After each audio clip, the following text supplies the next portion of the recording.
Good morning. Welcome to a very damp, miserable morning in Devon. Bit of a disaster going on here this morning. So these are the bales we saw us bring over in the last video. We're going to stick 2 of them in the wagon this morning and do some bedding up. Now they're sat in water. That is not ideal. That's how much it's rained here overnight. It's all just come down the yard straight into the straw shed here. But what can you do about it?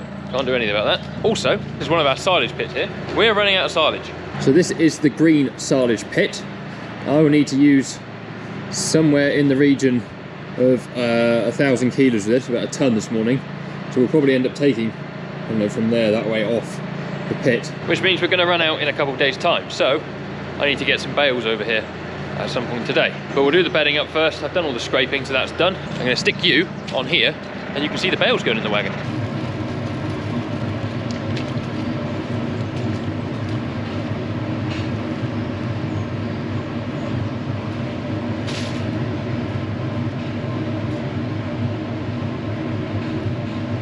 Right, this is usually where I knock a GoPro into the feed wagon.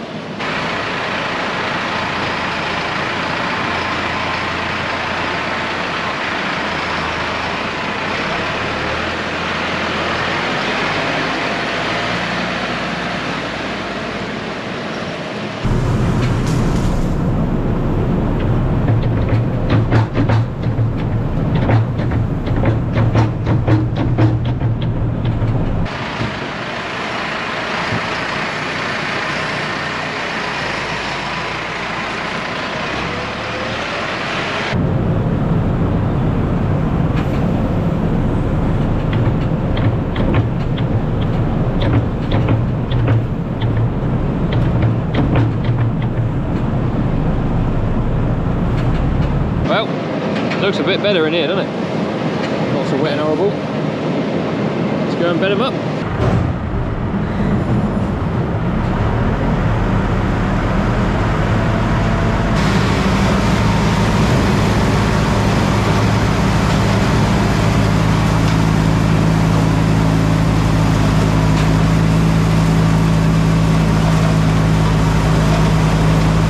What do we think of that then? I mean, they're horrible wet bales, but they have bedded the cattle. Also, we've got the second GoPro on the go. I'm trying to make an effort since Will visited to do better filming. So I feel like I got a bit lazy of late. And we don't want lazy content, we want good content. This door has dropped, it doesn't latch that time. It doesn't latch properly. That needs looking at. Everything bedded up, absolutely fine. I mean, the straw looks horrible, I know, but it is actually dry and nice in the middle of those bales. By the time it's been through the mixer, absolutely fine for them. We'll use 2 of those bales a day. We'll soon get through that stack and then we'll be back onto some big square bales. I'm going to put this in feeding mode and feed everything round quick before breakfast. John's got a meeting today, so I think I'm doing the feeding back at home, and then we'll try and get some more silage over here as well. That's my plan at the moment. Plans always change. So I've done a bit of a thing here. I've buried the sheet in the process. Some sorting out required.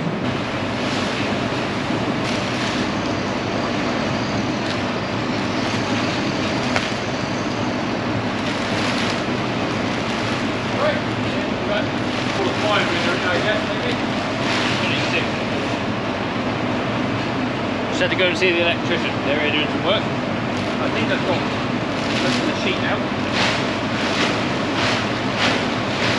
Right, I know that looks a mess, but it's actually preserved really well. We put food grade preservative on the silage over here because they're small pits and the faces are open for a long time.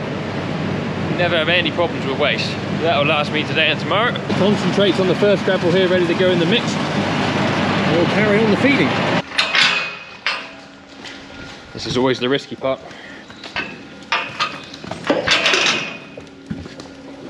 Normally they're just tempted by their food and they don't bother trying to run out the end of the shed. And there they are, feeding time. Happy, happy cows. I don't want to speak too soon, but this morning is going brilliantly. I'm well ahead of time. Everything's done over here. We'll go back and see how John's getting on. Breakfast time then. Right, I'm now back over at Rowden. I'm actually meeting someone here from West Country Tech. They're going to come and hopefully sort out our cameras for us here so we can see them from home. We've got one that's got like a communication error, and they've tried to sort it out remotely. They can log into it. We're hoping there's some form of simple hardware failure. But whilst I was coming over, I've brought over the next load of sugar beet that we're going to need over here, the bulk and the bags. Thought I might as well do all that in one. And also the little murder we got is going back on Friday. Today is Wednesday, and the pallet forks for that are over here, so I've come to pick them up at the same time. Multitasking.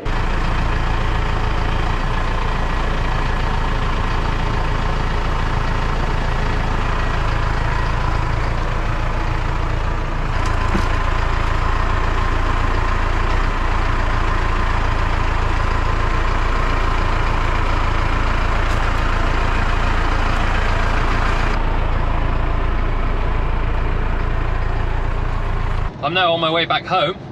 Matt's been out from West Country Tech and has had a look at our hardware we got on the wall in the shed, and he found a switch that was in the wrong position. Of course, it's not something that I would know about, so he's hoping that is what was wrong with the system. He's gone back home to our main computer where everything goes to, just to make sure it's all working, because if he needs to change any settings, that is where he'll change them. I've just unloaded some bulk sugar beet and also some 25 kilo bags. I don't know if anyone else is experiencing this, but the pallets that we get stuff delivered on now are like made of paper mache. They are absolutely rubbish. They just disintegrate as soon as they're touched. So I had some fun and games there, trying to unload stuff. Now I'm headed back. At some point, I got to take some silage over there. I got to do some feeding at home because John's in a meeting that's going to go on for most of the day. I got a little bit of bedding left to do at home. I'm a busy man or a busy fool, one of the two.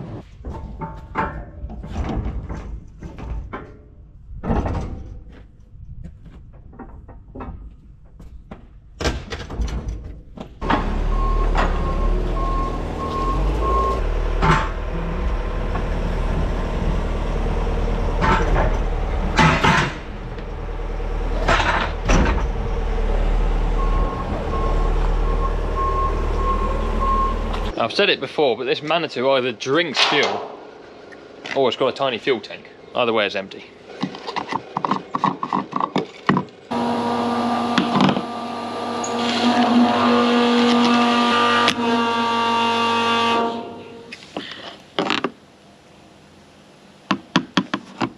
Don't spill any. I think it's just a small tank. Not a lot went in there. Right, we need AdBlue as well. The devil's juice.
Right, we're getting somewhere. Got to feed that out to the calves, and then they need bedding up. So that's all ready and loaded to go. So got to cut the strings on that, and then it'll be lunchtime. Matt's gone back over to Rowden to play with the camera. There must be something not quite right with it. Don't know if anyone saw Tom Pemberton's video from Tuesday. They have one of these wagons on demo. They are absolutely fantastic, these Trio wagons. The only bit on ours that gives us grief is the side elevator. That was built on extra to the wagon. It's not a Trio thing. It's a third-party elevator, and we just can't get it to run square. The actual wagon itself, you know, I'll eat my words, I'm sure, but it's bomb-proof. So we feed 400 cattle and 300 sheep a day with it. And other than changing the blades probably every couple of years, no maintenance. Grease it, make sure the oil gets changed, look after it. Jobs are good. John survived his health and safety meeting. I've just finished bedding up those calves, so they're all bedded and all fed. Conveniently dinner time. I'm absolutely starving. So I'm going to go, I think Matt's back here now. I'm going to see how he's getting on. See if we've got those cameras going. Have me some dinners. Right, bit of a somber mood after lunch. John went in to check the calving cows, or the cows that are going to calve. Found a dead calf, which is obviously not ideal. Now we have cameras in the calving shed, So I jumped on the computer and had a look to see what happened, and it's no one's fault, we haven't missed anything. The cow did really well to calve this particular calf because it was coming out backwards, but the calf was dead from what we can see on the computer as it was born. When they're backwards, they're just a pain in the backside anyway.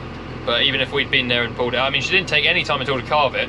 She popped it out, got up and started licking it, but it was dead. It's one of those. She's a cow that we ran round as well. So we ran round a handful of cows last year because we were a bit short on numbers, and this, you know, something bad's happened to her again now. Running cows round is a no-no anyway. You just don't do it unless you're really short on numbers, like we were. And this just goes to prove why you don't run cows around, because they're either bad luck or a bad omen or bad news. And it's no one's fault. It's upsetting, but you can't dwell on it because what can you do? Hopefully the next one goes okay. But anyway, I'm going to feed out this mix I've just done for the big technos, and then we've got a meeting, all-staff meeting on site to go to quickly, and then we've got another cow mix to do. I'm not going to get to moving that silage today. I'll have to do that tomorrow. We'll see where we do get to. Right, one thing we are going to do this afternoon is just weigh some animals. There's just 25 or so in that side of the shed that can possibly go. The ones on the other farm where I was this morning. Could you try again? Oh, sorry, Siri. Are getting weighed tomorrow. So we just want to know how many loads to book in that we can take, see how many animals are ready. This has all been pressure washed out in here. It's all looking like new. So I've just got to set all the gates up again. Where they should be. Well, they all ran out apart from this one animal. Silly, there you go.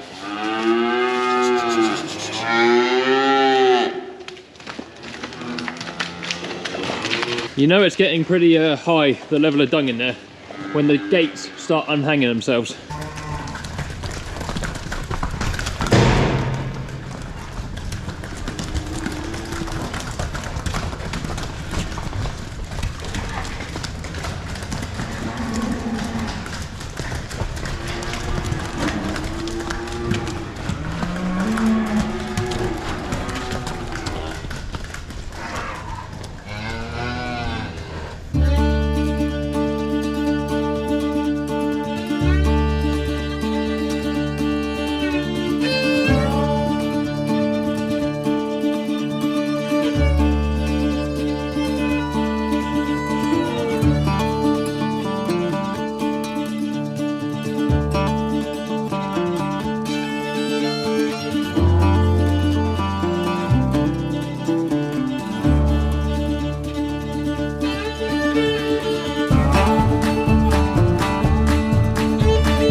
Fantastic door work. Come on, big uns.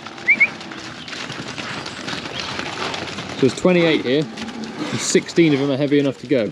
Obviously not that little one.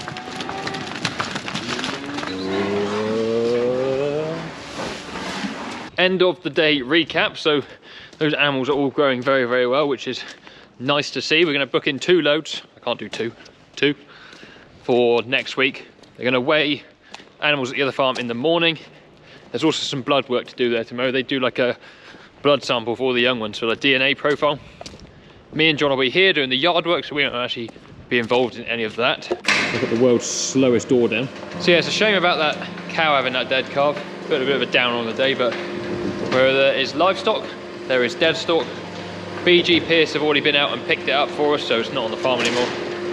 So thank you very much to them for doing that so quickly. I'm currently speaking to Claire at Cotton Eye Sew about doing the next round of merchandise. So we're going to get some more beanies because we ran out of those. I'm thinking about doing some quarter zip jumpers.